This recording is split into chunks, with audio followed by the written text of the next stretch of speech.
여러분은 속담을 좋아하십니까? 스위스 속담 중에 이런 속담이 있습니다. 결혼은 뚜껑을 열지 않은 음식과 같다. 혹시 이 속담 들어보신 적 있으십니까? 속담은 어떤 메시지를 담고 있습니다. 방금 전 제가 여러분들에게 말씀을 드린 그 스위스의 속담은 어떤 메시지를 담고 있는 것일까요? 아마 스위스 사람들은 제가 방금 전 이야기를 한 그 속담의 뜻을 잘 알 겁니다. 하지만 저처럼 스위스에서 성장하지 않은 사람에게는 스위스 사람들이 너무나도 당연하다고 너무나도 쉽다고 얘기를 하는 그런 속담의 뜻조차도 새롭게 그리고 어렵게 느껴지곤 합니다. 결혼은 뚜껑을 열지 않은 음식과 같다. 저는 그 뜻을 몰라서 그래서 오늘 교회에 와서 제가 여쭤보려고 했습니다. 그런데 제가 여쭤보려고 기다렸던 분이 오늘 예배드리러 오지 않았기 때문에 저는 그 답을 오늘 발견할 수 없었습니다. 나중에라도 오늘 예배 후에 그 뜻이 어떤 뜻인지 아는 분이 있다면 저에게 알려주시기를 부탁을 드립니다.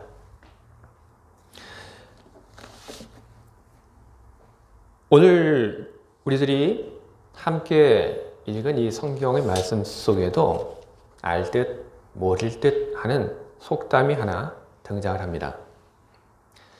사탄이 하나님을 향하여 이런 이야기를 합니다. 사람은 가죽으로 가죽을 바꾸는 존재입니다. 이것은 사탄이 그냥 한 이야기가 아니라 이것은 히브리인들의 오래된 속담입니다. 가죽으로 가죽을 바꾼다.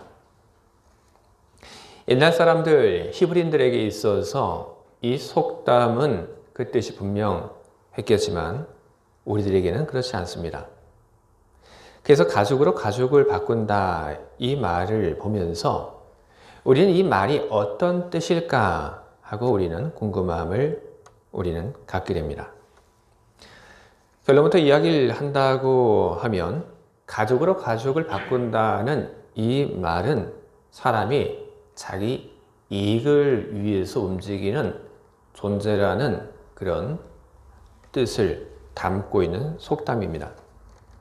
자기 이익을 위해서 그래서 가죽을 가지고 다른 사람의 가죽과 바꾼다. 바꿔주는 사람도 역시 자기에게 이익이 되니까 바꿔주고 사람이 철저하게 자기 이익을 가지고 움직인다. 바로 그런 의미가 방금 전 사람은 가죽으로 가죽을 바꾸는 존재라는 히브리인들의 속담 속에 담겨져 있는 뜻입니다. 사탄은 인간이 이익을 가지고 그 이익에 의해서 움직인다고 그렇게 보았는데 사탄이 볼 때 욥도 예외는 아니었습니다. 욥 역시 철저하게 자기 이익 속에서 움직이는 사람으로 사탄은 본 것입니다. 욥은 하루아침에 그의 모든 재산들을 다 잃어버렸습니다. 그의 재산뿐 아니라 그의 자녀들 생명까지도 다 하루아침에 없어졌습니다. 그런데 자식들이 하나도 아니고 모든 자식들이 한꺼번에 다 죽었는데 그리고 그 많던 욥의 그 재산이 하루아침에 다 없어져 버렸는데 욥은 하나님에 대해서 원망하는 말 하지 않고 그리고 항의하는 말도 그는 하지 않았습니다. 욥이 하나님을 향하여 그 어떤 말로도 원망하지 않았던 그 모습을 두고 사탄은 어떻게 보았냐 하면 그것은 욥이 철저하게 자기 이익 속에서 움직인 결과이다. 그렇게 본 것입니다. 자식들이 죽고 그리고 자기 재산들이 날아간 것을 가지고 하나님 앞에 항의했다가 하나님의 진노를 사서 욥 자신의 목숨까지도 위험할 수 있고, 그리고 그나마 그에게 남아있는 것까지도 다 하나님께서 거둬가실 수 있기 때문에 그래서 욥이 침묵했다. 사탄의 말대로라고 한다면 욥은 자기 목숨을 자기 재산이나 그리고 자기 자식의 목숨보다 더 중요하게 여겼다는 것입니다. 사탄이 욥에 대해서 욥이 이익에 의해서 움직이는 그런 사람이라고 그렇게 하나님께 속담을 통해서 알렸는데, 그런데 사탄은 이 말을 처음 한 것 아닙니다. 사탄은 욥기 1장을 보게 되면 애당초 욥이 하나님을 잘 섬기는 사람이 된 것도, 그것도 하나님께서 욥의 울타리가 되어 주셨기 때문에 그렇게 된 거다, 이런 이야기를 하고 있습니다. 그 말이 어디 나오냐면 욥기서 1장 9절부터 10절에 나와 있습니다. 사탄이 여호와께 대답하여 이르되 욥이 어찌 까닭 없이 하나님을 경외하리이까? 주께서 그와 그의 집과 그의 모든 소유물을 울타리로 두르심 때문이 아니니까. 하나님께서 욥에게 많은 울타리가 되어 주셨고, 그리고 그 울타리 덕분에 욥이 많은 이득을 거뒀기 때문에 그래서 욥이 하나님을 잘 섬기는 사람이 된 것입니다. 사람이 이익에 의해서 움직이는 그런 존재다. 바로 이와 같은 생각은 성경 밖에도 팽배해 있습니다. 사람이 이익에 의해서 움직이는 그런 존재라는 생각은 고대 중국에도 있었습니다. 한비자라고 하는 사람이 그런 생각을 가지고 있던 가장 대표적인 인물 가운데 하나입니다. 그리고 현대를 살아가는 자본주의도 우리들에게 그와 같은 것이 옳다고 이야기를 하고 있습니다. 현대의 그 자본주의 속에서 사람들은 자기 이익을 위해서 모든 일들을 하고 있는 것으로 그렇게 보여줍니다. 이익을 위해서 살아가는 그 인간, 그 이익이 무언가를 하게 만드는 동기이기도 하고, 그리고 그 이익이 자기의 그 도덕성과 자기 신념을 배반하게 만드는 그런 이유이기도 하다고 그렇게 이야기를 많이 하고 있습니다. 사람이 이익에 의해서 움직이는 것은 맞습니다. 하지만 사람은 어떤 이익에 의해서만 움직이고 그리고 살아가지는 않습니다. 이에 대한 한 실험이 있었습니다. 무거운 짐을 준비하고 그리고 길을 지나가는 사람들에게 도와달라고 청한 그런 실험이었습니다. 지나가는 사람들에게 무거운 짐을 옮기는 것을 도와달라고 했을 때 사람들이 어떻게 반응할까? 그것을 보기 위한 시험이었는데 조건은 몇 가지로 준비를 했습니다. 첫 번째는 무거운 짐을 옮겨달라고 부탁하면서 금전적인 그런 대가를 약속을 하는 것이었습니다. 돈을 많이 주고 그리고 도와달라고 부탁을 했을 때 사람들이 어떻게 하나? 그것이 첫 번째 조건이었고, 두 번째 시험의 조건은 지나가는 사람들에게 도와달라고 부탁을 하고 돈을 주겠다고 약속을 하지만 많은 돈을 약속하지 않고 푼 돈을 주겠다고 약속을 하고 그리고 도와달라고 했을 때 어떻게 반응하나? 그게 두 번째였고, 세 번째는 그 어떤 금전적인 그런 대가도 약속하지 않고 그냥 도와달라고 하는 경우였습니다. 그랬더니 그 결과가 재밌게 나왔습니다. 돈을 많이 약속하면서 도와달라고 했을 때 많은 사람들이 그 제안을 받아들이고 그리고 도와주고 돈을 받고 갔습니다. 그리고 돈을 전혀 주지 않고 도와달라고 그렇게 청했을 때 그때도 적지 않은 사람들이 그 도움을 부탁하는 사람의 그 호소를 듣고 그 사람을 도와주었습니다. 그런데 푼돈을 주고 도와달라고 그렇게 청했을 때 많은 사람들이 거절하고 그냥 지나갔습니다. 이것은 무엇을 우리들에게 이야기를 하고 있는 실험입니까? 사람이 이익에 의해서 움직이는 것이 맞지만 사람을 움직이는 것이 비단 이익만이 아니라고 하는 것을 우리에게 보여주는 시험인 것입니다. 사람을 움직이는, 사람의 그 마음을 움직이고 행동을 움직이는 것, 이익이 위해 또 다른 그 무엇인가가 있다고 하는 것이 바로 이 시험을 통해서 증명이 된 것입니다. 하나님을 섬기는 것, 그것이 처음에는 물질적인 이익이 보임으로써 시작이 되는 그런 경우가 많이 있습니다.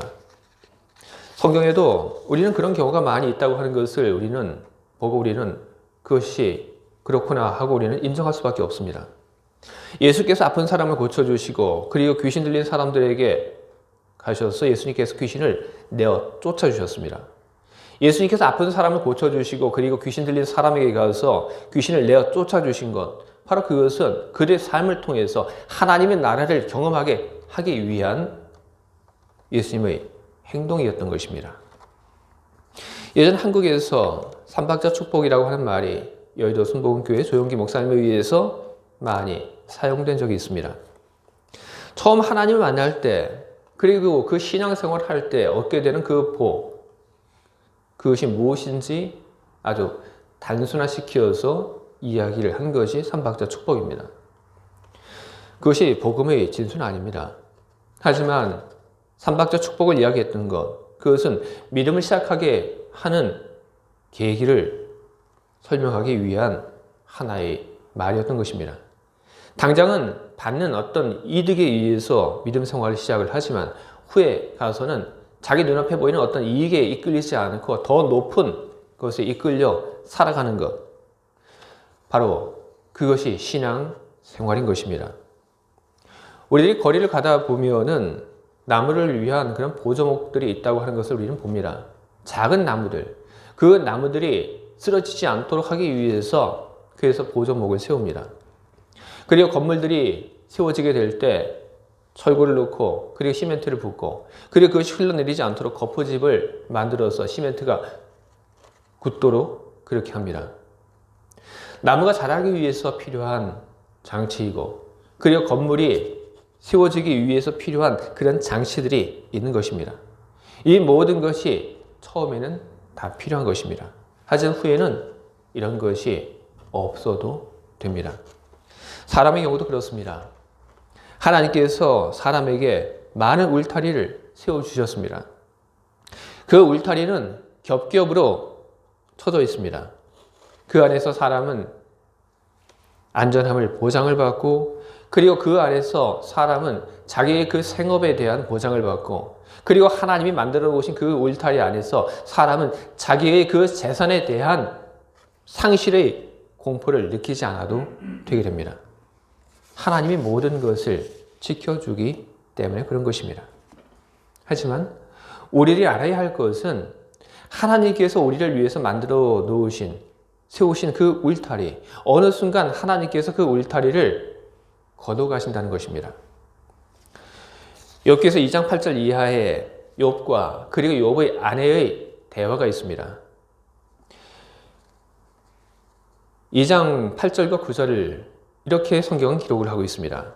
욥이 제 가운데 앉아서 질그릇 조각을 가져다 몸을 긁고 있더니 그의 아내가 그에게 이르되 당신이 그래도 자기 온전함을 굳게 지키느냐 하나님을 욕하고 죽으라. 욥은 대답을 합니다. 우리가 하나님께 복을 받았은즉 화도 받지 아니하겠느냐. 욥이 이야기하는 것, 우리가 하나님께 복을 받았은즉 화도 받지 아니하겠느냐.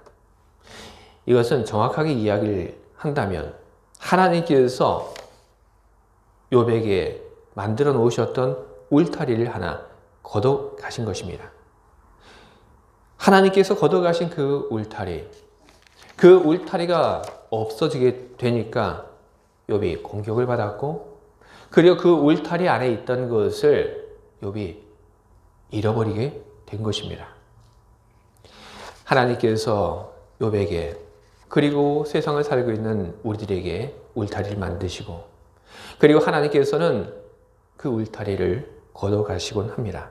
하지만 하나님께서 울타리를 치우시긴 하지만 그러나 하나님께서 절대로 걷어가지 않는, 치우지 않는 울타리가 있습니다. 그것은 바로 생명입니다. 하나님께서 욥의 생명을 지켰던 그 생명의 울타리는 걷어가지 않고 욥의 생명을 보호하셨습니다. 하나님은 사탄에게 욥의 모든 것을 네가 손을 대도 되지만 욥의 생명만큼은 손을 대지 말라고 하셨습니다. 그것이 바로 하나님께서 욥의 생명의 울타리를 견고히 세우신 증거인 것입니다. 하나님이 우리들 삶 속에서 세우셨던 울타리를 걷어가기도 하지만 하나님은 또한 새로운 울타리를 우리 삶 속에 만드시고 그리고 하나님께서는 우리 삶 속에 이전보다 더욱 견고한 울타리를 만드시고 지경을 넓히시고 새로운 울타리를 만들어 주신다고 하는 것을 우리는 또한 잊지 말고 기억을 해야 할 것입니다. 우리는 하나님께서 새로운 울타리를 만들어 가시고 그리고 그 울타리 속에서 하나님의 사랑을 보호하신다고 하는 것을 우리는 욥의 후의 이야기를 통해서 우리는 알 수 있습니다. 하나님께서 우리를 위하여 울타리를 세우시고 그리고 때로 걷어가시지만 우리 생명, 우리 가장 중요한 것, 그것을 지키는 울타리는 절대로 거두지 않는다는 것. 그리고 하나님께서 우리를 지키기 위한 새로운 울타리를 만드신다고 하는 것. 그 모든 것을 우리들이 배웠다면 우리들은 어떻게 해야 되겠습니까? 우리들은 우리의 믿음의 울타리를 만들 줄 알아야 하는 것입니다. 욥의 아내가 욥에게 말을 했습니다. 욥이 고난받는 것을 보고 욥이 망한 것을 보고 욥에게 이야기를 했습니다. 당신이 그래도 자신의 온전함을 굳게 지키느냐? 욥의 아내는 욥에게 당신이 이 상황 속에서도 당신의 온전함을 굳게 지키냐고 이야기를 했습니다. 온전함. 영어 성경에는 이 말을 진실성이라고 번역을 했습니다. 독일어 성경을 보게 되면 경건이라고 그렇게 번역을 했습니다. 욥에게 이야기를 하고 있습니다. 당신은 이런 상황 속에서 당신의 온전함, 당신의 그 경건, 당신의 그 진실성, 당신 지키고 있습니까? 그러지 말고 하나님을 향하여 욕하고 당신의 분을 뿜어내고 그리고 당신 죽기를 바랍니다. 욥은 그 아내의 말에 대해서 그렇지 않다고 얘기를 했습니다. 욥이 그렇지 않다고 이야기를 했던 것은 그의 믿음을 지키는 믿음의 울타리가 있었기 때문에 그 아내의 이야기를 듣고 욥은 흔들리지 않고 아니다라고 이야기를 했던 것입니다. 우리가 바로 해야 할 것이 바로 이것입니다. 믿음의 울타리를 우리는 세워야 하는 것입니다. 우리 주님은 어떤 분이십니까? 욥기서가 그리고 우리의 삶이 우리 주님이 어떤 분이신지를 우리에게 이야기하고 있지 않습니까? 우리 생명, 그리고 우리 재산, 우리 가족, 우리 건강. 하나님은 하나님의 울타리를 만들어서 바로 그것을 지켜주시는 분이십니다. 때로 하나님께서 우리의 울타리를 걷어가기도 하시지만 하나님은 우리의 생명의 울타리는 절대로 걷어가지 않으십니다. 그리고 우리의 재산, 우리의 건강, 그리고 우리 가정을 지키셨던 그 울타리를 잠시 걷어가기도 하시지만 하나님은 더 견고한 울타리로, 하나님은 더 높은 울타리로 우리를 지키십니다. 그 울타리 안에서 평화를 누리고 기쁨을 누리게 하기 위해서 하나님은 우리 삶 속에 울타리를 세우고 우리를 지키고 우리를 보호하십니다. 이와 같은 하나님에 대한 믿음, 그 믿음을 여러분 우리는 가져야 하는 것입니다. 이와 같은 하나님에 대한 믿음이 울타리가 되는 것입니다. 이 믿음의 울타리가 없다면, 이 하나님에 대한 믿음이 없다고 한다면 우리는 쉽게 흔들리고, 그리고 우리는 공격을 받아 우리는 우리의 온전함, 우리의 경건, 그리고 우리의 진실함을 우리는 잃어버리게 될 것입니다.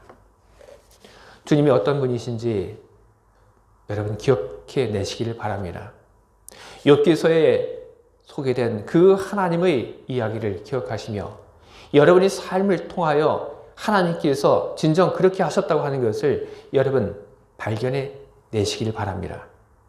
그리고 그 하나님에 대한 믿음을 가지고 그 믿음의 울타리를 가지고 여러분의 온전함을 지키며 살아가시길 바랍니다. 믿음의 울타리 속에서 하나님에 대한 그 믿음을 가지고 온전함 그리고 하나님을 향한 그 경건함을 가지고 살아가는 여러분 모두에게 하나님께서 또 다른 견고한 울타리를 만들어 주시고 여러분에게 평화와 기쁨을 허락해 주시기를 주님의 이름으로 축원드립니다. 아멘. 함께 기도하겠습니다.